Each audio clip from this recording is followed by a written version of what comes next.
Hi everyone, welcome back. In today's video I'm going to talk you through a creative writing structure that you can use for any question that comes up in the GCSE creative writing exam.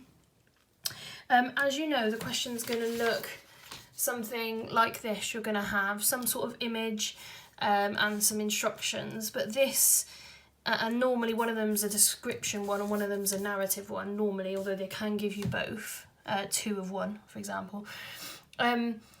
Now this structure that I'm going to go through you can use for either of those, so it's just a structure to kind of focus your creative writing and to also make sure that you use structural features, which are often the thing that students fall down on when they try and write too much.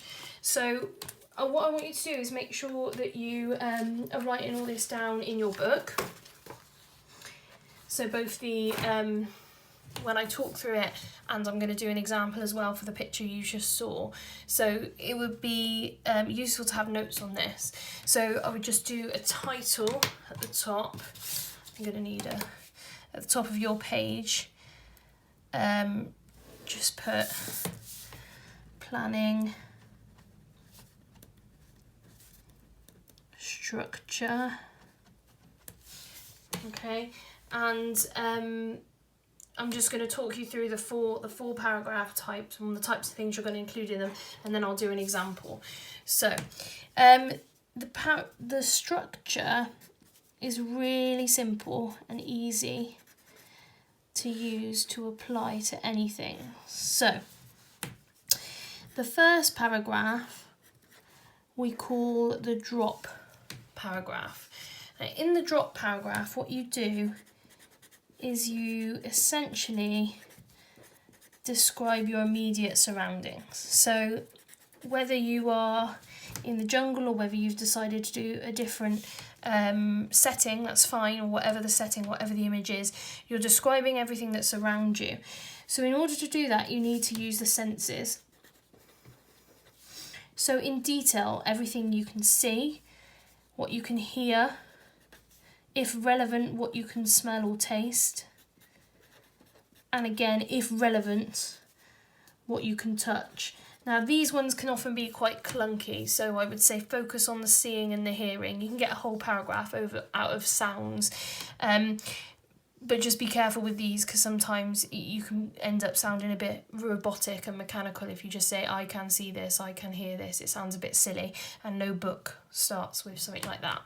But those are the types of things you're looking for. Now the best thing about this paragraph, it's the first thing the examiner is going to read, so you've really got to focus in on what we call your figurative language. Now your figurative language includes essentially when you're describing something as something else to create some sort of image, to create some sort of imagery. The whole paragraph itself is going to be creating imagery. Okay, but ways to do that are to use metaphors, perhaps an extended metaphor. If you know how to do that, that's great. Any similes, personification or zoomorphism, if you want to describe something as like an animal, that might be quite interesting. But all these great kind of language devices are going to come in quite quickly and be quite effective. Okay, the next paragraph is, I'll do it up here, is your shift paragraph. Now in your shift paragraph, this is where you use a structural device. So you change you shift to a new place or a new time. So you can go for new setting, new time,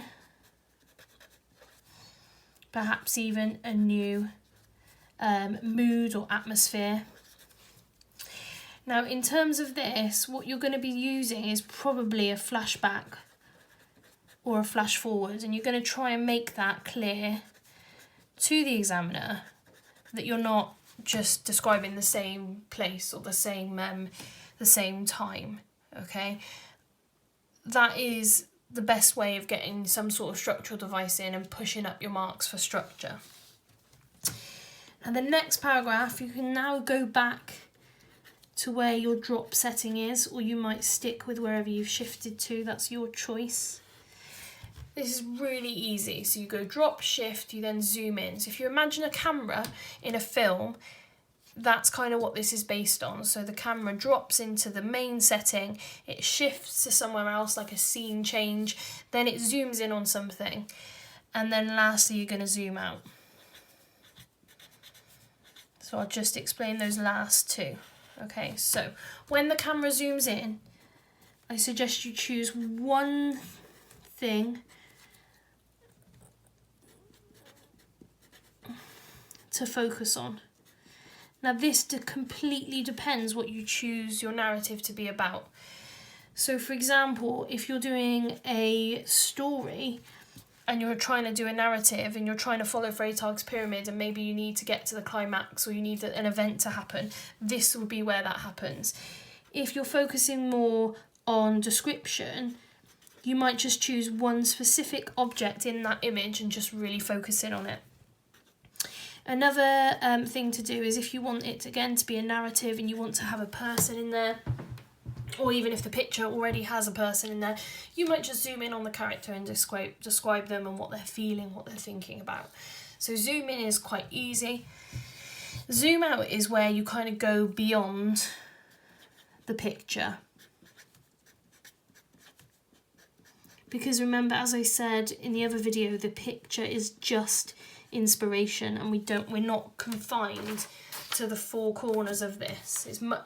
A piece of creative writing goes much bigger than that, and a book will never just stick to one particular setting, although some do, but it's very, very rare. So the types of things you'll be thinking of there is perhaps the sky or the skyline if it's, for example, a city setting. You might think of the weather. You might think of the light. Is it light, dark, why, sun, describe it. Essentially, if something's happening, if there's a narrative, you might at that point go beyond the picture.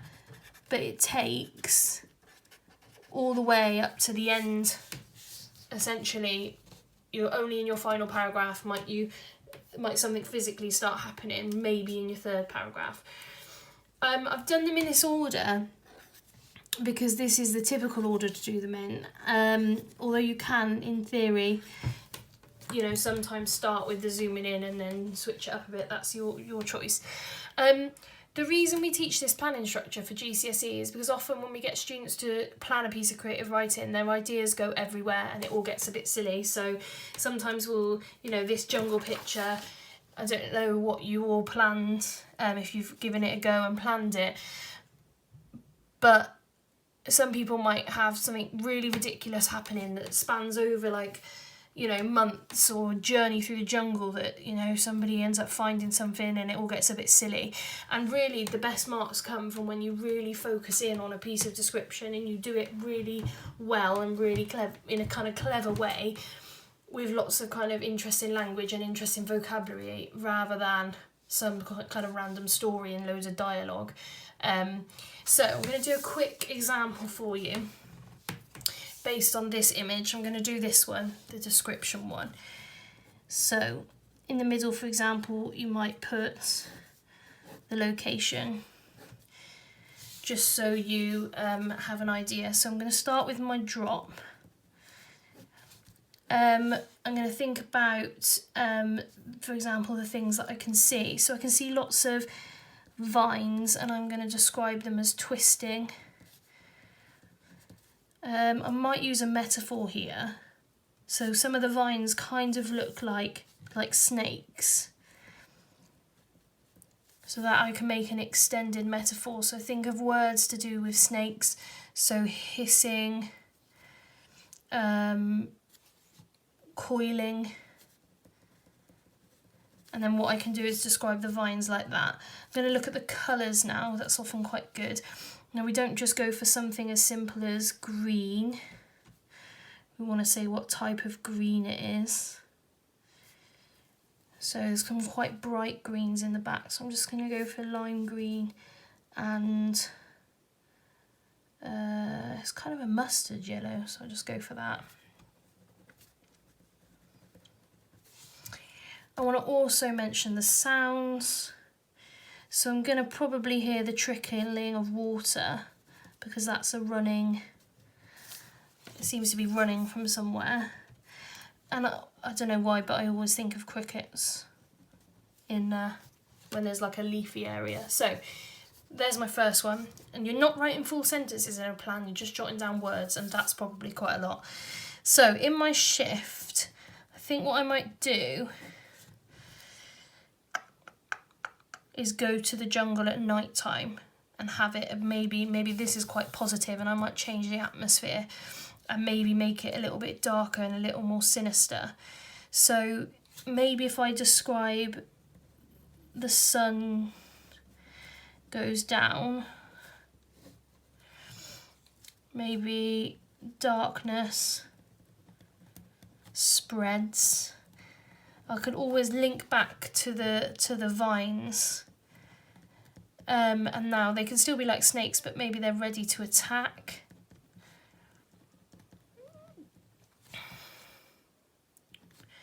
So I'm going to have the lake as being silent, which almost might be kind of sinister. And instead of hearing like crickets, a more gentle sound, maybe I can hear some sort of howling in the darkness. So it just becomes a little bit more of a change in mood. So in my zoom in, I'm going to go to something I haven't described yet. So I'm going to go for, so I'm looking for one thing to focus on, and I haven't mentioned it yet, so I'm going to mention the bridge, I think. So first word that comes to mind to me is rickety, unstable. It looks like it's been made kind of unnecessarily, I guess, because it looks like you could easily get across that water. So almost, I might use a simile of it being like a trap. Each piece of wood ready to snap, almost personify it. So it's almost like ready to catch any trespassers who try and enter the jungle. So that's my zoom in. I'm just going to focus only on the bridge, colour of it, make of it, how it looks unstable, etc. Now on my last one, I'm going to zoom out. I'm going to go, when I do the shift to the darkness, I'm going to come back to the light and still have this kind of bridge still being quite negative. When I zoom out, I'm going to describe the kind of the whole kind of jungle. So I'm going to talk about this canopy of leaves. Maybe it encloses the animals below.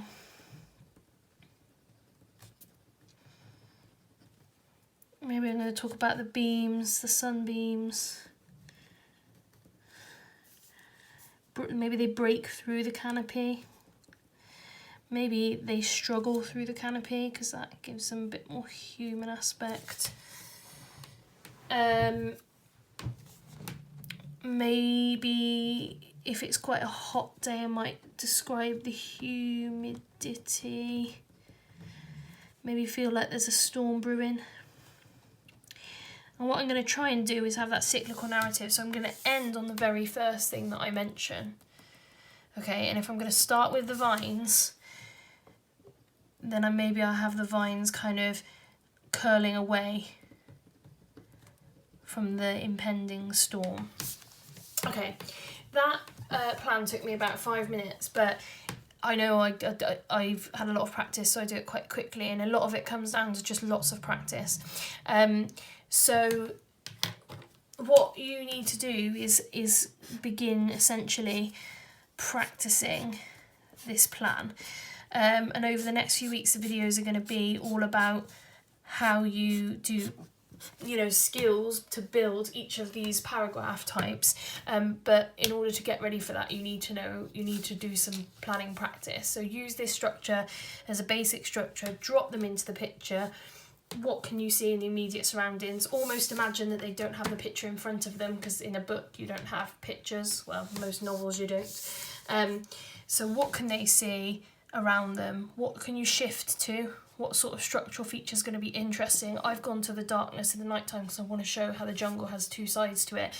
You've got to think carefully about what you're going to shift to, what you're going to zoom in on and focus on, what can you get a whole paragraph out of, and then finally, what's your kind of panning out across the image. Okay, good luck trying that today, and if you've got any questions, just ask your teacher.